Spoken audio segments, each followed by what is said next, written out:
research. So we've talked a lot about user-centeredness, I think. I don't want you guys to roll your eyes and think user-centered. What I want to show you is I think there's some interesting other ways of doing that. So the first one is we always really try and get to grips with our user. Now, a lot of people will think that's just looking in through a one-way mirror. It doesn't work. You can do more than that. You can actually learn a lot more about your users than just, observing them through a mirror in a false environment. And the best way of learning about your users is actually watching them live, understanding how they spend their time.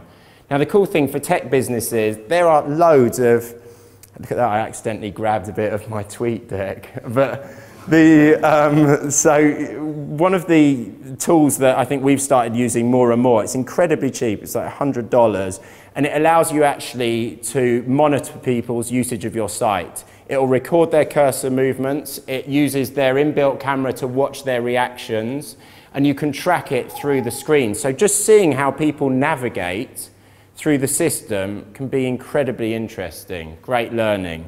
So that's kind of watching them use your products. But the other thing I'd suggest is that you guys actually get out there and try and really empathize with your end consumers.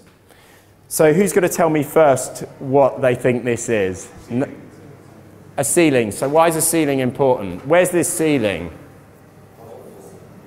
In an office. The office. Oh, it could be the office. So the reason this is interesting, we did a project for a hospital. And the hospital said to us, we want you to look at our consumer, our patient experience. You know what? You've just seen it. You've just seen the whole patient experience. People are wheeled around and this is all they see. So if we were to walk in there and look at the floor, it's not relevant. The consumers aren't seeing it.